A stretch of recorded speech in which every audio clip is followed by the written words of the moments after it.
Well, I was at the soccer game last night. Had a great time at Snapdragon watching Wrexham and Man U. You know, it was a lot of fun. Great, great event. Stadium was sold out, and really had a good time with the family watching a little summer soccer. And want to congratulate Sean on becoming our new head baseball coach at San Diego State. Excited for that, for his opportunity to join the ranks, and I know the baseball program will be in great hands. We're working out. We get our summer workouts going and have the whole team finally in town on the court together for the first time, and excited by what I see out there. The returning players obviously key everything, but I like the newcomers, what they're showing in early workouts, and excited to continue to build the team for this coming season. I know we just announced that we're starting a home and home with the Zags, Gonzaga, and we've had that series before, and it's been good for both programs. And now that we found time and availability, and it worked out for both of us, that we're going to start a home and home again. I saw Mark over the summer. We've been talking for a while about doing this. Weren't sure if we wanted to do a neutral or a home and home, and it's getting harder and harder to get home and homes, to get quality opponents to come to your building. And so I think it's better in both of our best interests to do a home and home. We're excited by that opportunity to give the fans a year from now. Obviously, we'll go to Gonzaga this year and bring them back the following year. It's always good to put that kind of non-conference home game on the schedule. So it's great to get that series going again, and we're excited for that opportunity. Open up for questions. Lamont, you're doing a basketball camp next month, I believe, in Downey. Why is it important for you to give back to the community that way? Yeah, my camp is on August 12th and 13th of next month, and it's important to give back because when I grew up, there was a lot of people that gave back to me and put me in the right positions and just guided me to where I am now. So for me to be able to be in this position to help younger kids to get to where I am, or at least just give them knowledge of what it can be. I feel like that's very important. We saw how your season ended last year. For the summer, what was the main stuff that you were working on to try to improve? This summer I worked on just 3-point consistency. I shot a lot of threes, just being consistent from that standpoint. I was doing the NBA draft process, so it was a lot of NBA threes, which I'd never really worked on as much. So I feel more comfortable from that range, and also just playing in the NBA pre-draft stuff. It was a lot of high-level guys, so I was able to see the competition is going to be at that next level, and I just going to take that back to San Diego State and bring that competitive nature and that knowledge I learned from there for next year. Brian, getting Jaden Levy back, what does it say about the program that a young man wants to come back and play one more year, polish his game, rather than take somebody's money and maybe be in the G League? I mean, so is there an intangible thing about Jaden coming back that's important? Yeah, Jaden, that's how we won last year with grown men, fifth-year seniors. And we'll have fifth-year seniors again this year. And fourth-year seniors like Lamont, and having that kind of experience is immeasurably important to success. And when you talk about turning down money, they're not only turning down professional opportunities money-wise, but transferring and getting NIL at other schools. So both Lamont and Jaden, I'm sure, had opportunities to go somewhere else for more NIL than they will have gotten here, but sometimes it's about the journey too. And obviously I know the importance of being compensated financially, but sometimes it's about the journey, and are you willing to take less to get more? And both these guys are back at San Diego State and will lead our program this season.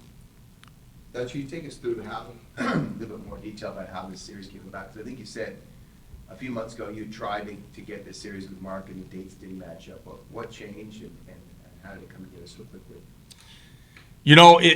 It's just the fact where it backs up to conference, and that's always a concern, where you're going to come back off Christmas break, get on a plane, fly up there and play, and then play your conference opener as early as that next Tuesday. So that's the concern. And but at the end of the day, I think everyone knows we're not ducking anybody competitively. And we're worried about the conference opener, but I'm trying to play as many competitive games as we can that will help our resume come March and put us in a position to get a high seed in the NCAA tournament if we can have the kind of year we want to have. You've said in the past that when you think you have a pretty good team, you always try to go out and get an extra game or two. You've done that in the past. Getting such a hard game, I mean, not only Gonzaga, but at Gonzaga, is that a reflection of what you think the potential of this team is? Must mean I feel pretty good about my job security. Play this kind of schedule. I mean, we're going to BYU. Everyone knows what that is. We're going to Grand Canyon. That environment's insane. Going to play at Gonzaga. We have the return game finally at UCSD, and we just know how the city rivalries are. We know what that atmosphere will be like, and so I don't know how the teams are we're going to play. I think they're going to be good, but I know the atmospheres are going to be out of this world. And so I've got a group I feel has played in enough of those atmospheres where we won't shy away from that. We'll embrace it, and we'll see where we're at every step of the way. You're going to be on the road a lot more than you normally are in a non-conference. What was the thinking behind that? It's just a lot of them were just return games. You know, Grand Canyon's a return from COVID. We were supposed to play that the COVID year, and that's been on the book for a long time to return there. BYU's a home and home, a return. UCSD was a 2-for-1 return finally. So we'll finally get caught up on our return games. Obviously, the event in Vegas with St. Mary's, Xavier, and Washington is going to be a challenge. And, you know, we've got one more neutral game we're trying to finish up. So we're playing a competitive schedule. And I think we'll be up for the task, but it's going to be challenging this year, extremely challenging. Lamont, what does that mean to you when you see a schedule like that? I mean, you just went through the NCAA tournament with all these high-level opponents, but then you come back and now you see Gonzaga and BYU again. And Stanford, I think, is on the schedule, home and home. Stanford at home. So, I mean, how much excitement you have when you hear that? Oh yeah, I love it. I love to be able to compete against high-level teams and and be in great atmospheres. It just kind of hypes you up, and you want to do good and win. And this is a winning program, and to show that we can win against these high level programs is big time for us. And then there's the familiarity, right? Because Ryan Nemhart is at Gonzaga, Graham Ike is at Gonzaga. Like, this is kind of like you haven't faced Gonzaga recently, but you faced a lot of players maybe. Right. Gonzaga.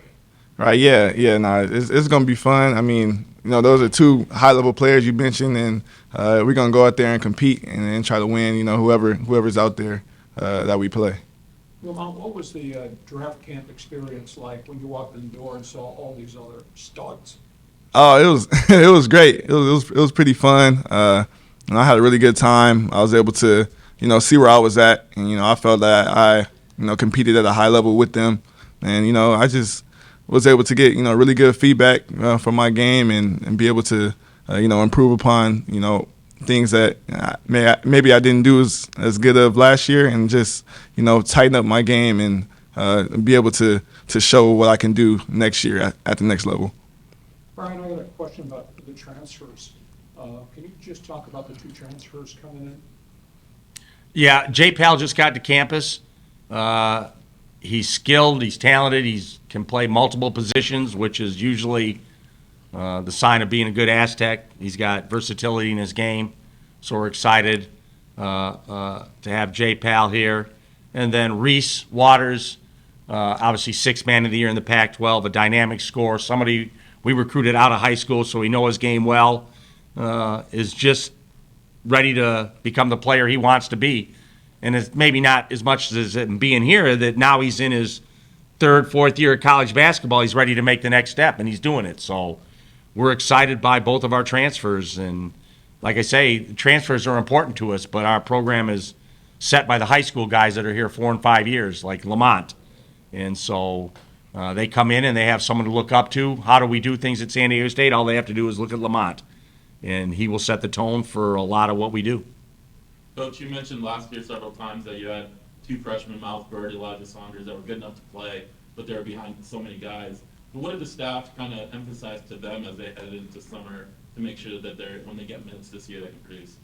Yeah, there's part of life is being patient, but I think their patience is run out and they're ready to play, and so they're working out like that. they've trained like that, and they both looked extremely good yesterday.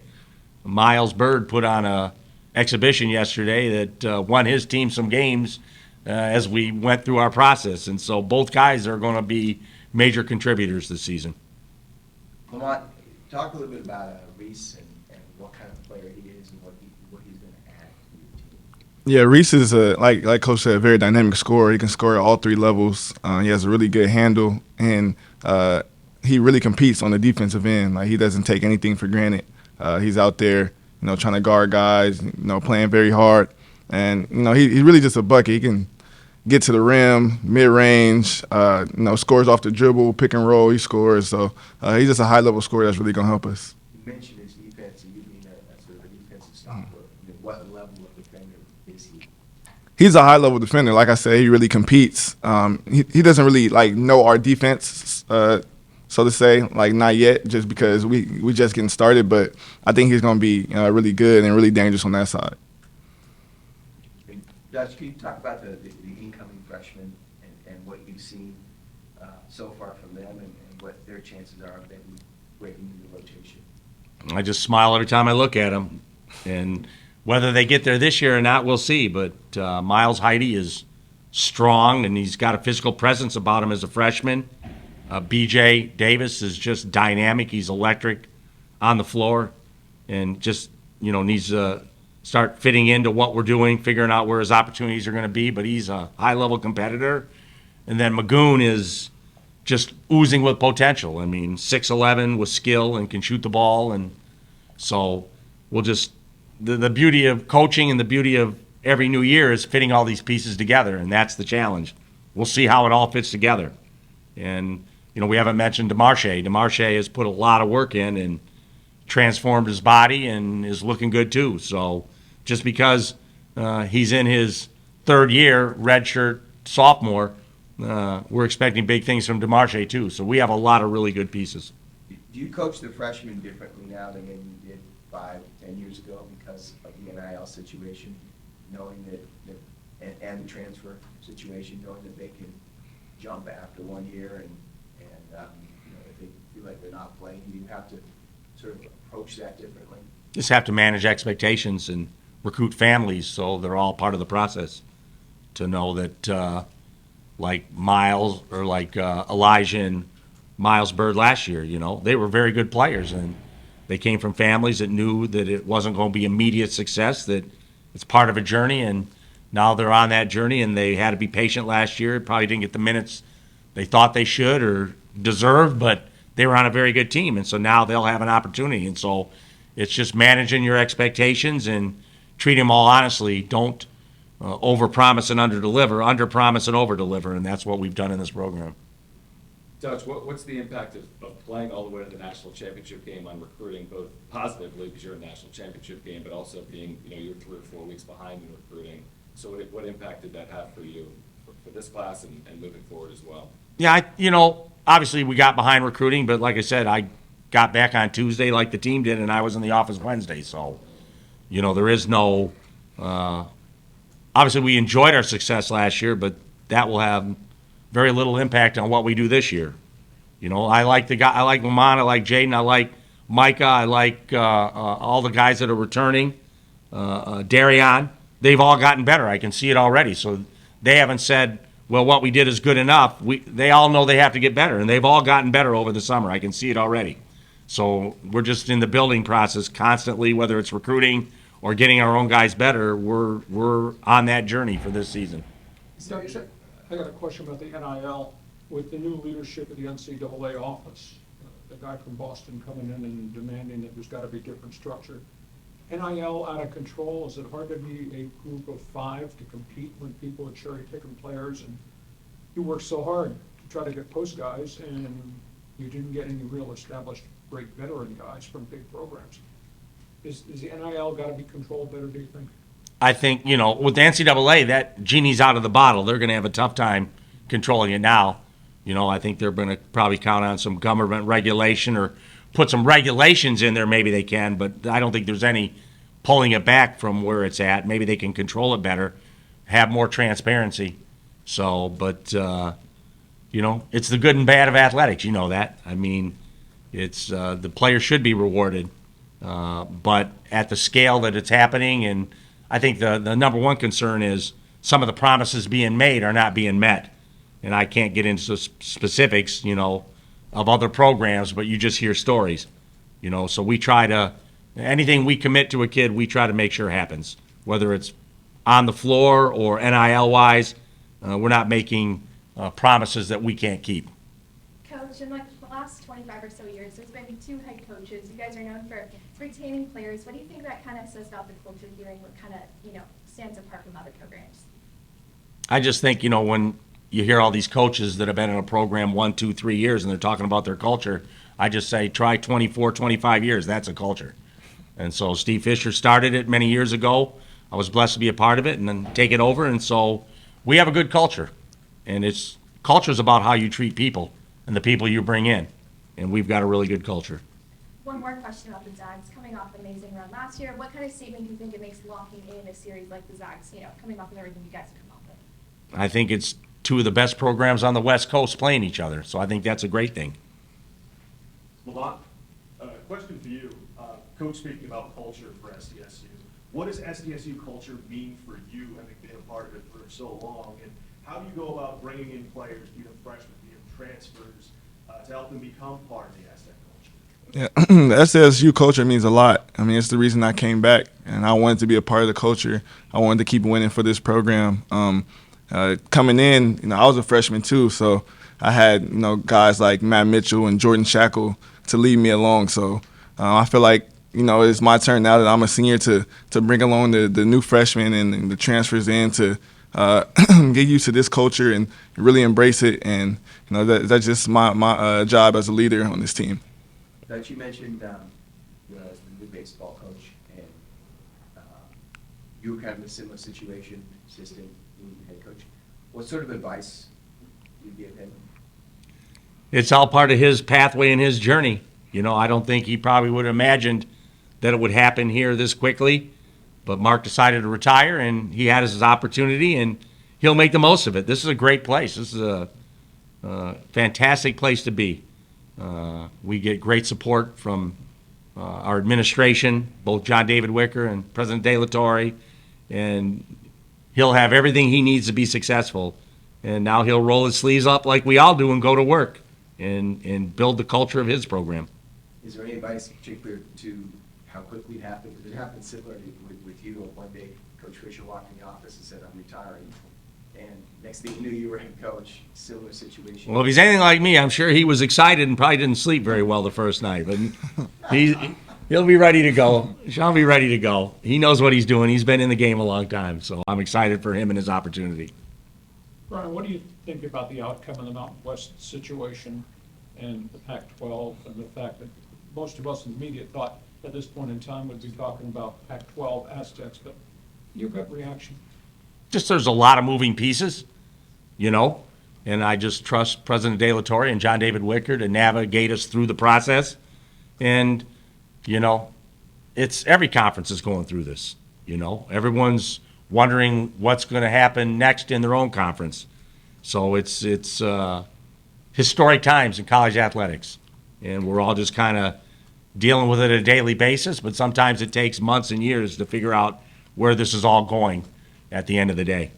The football team was very open about using that as a recruiting tool, saying we think we're going to be in the Pac-12. It doesn't sound like you've done that as much. Do you need to do that with your program, or are you at such a level that whether you're in the Mountain West or Pac-12 probably won't really change your recruiting? It just gets back to the Gonzaga model. I don't think anybody cares Gonzaga's in the WCC. It's Gonzaga. And San Diego State, I think we've built into a brand. And so I don't care what conference we're in. I think we're going to remain competitive, and we're going to continue to put a really good basketball team on the floor.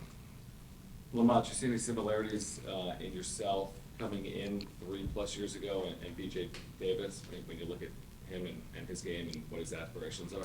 Nah, I definitely see similarities. You know, right now he's moving very fast. I remember me coming in, I was moving very fast. Dutch Acker yelling at me to slow down and stuff. So I see a lot of similarities. He competes at a high level, like Dutch said. He comes in a mentality where he just going he's just gonna come in and hoop and have fun. And if he makes mistakes, oh well. He just going at it with a great mindset and playing hard every day. So I definitely see similarities. How long did it take you to finally slow down? It took me a couple years. We still slowing him down. I'm still trying to figure out, still trying to figure out pace and stuff. But I've gotten a lot better, watching film and playing, playing at high levels and playing in the tournament and stuff. So I feel like my game is finally coming to that point.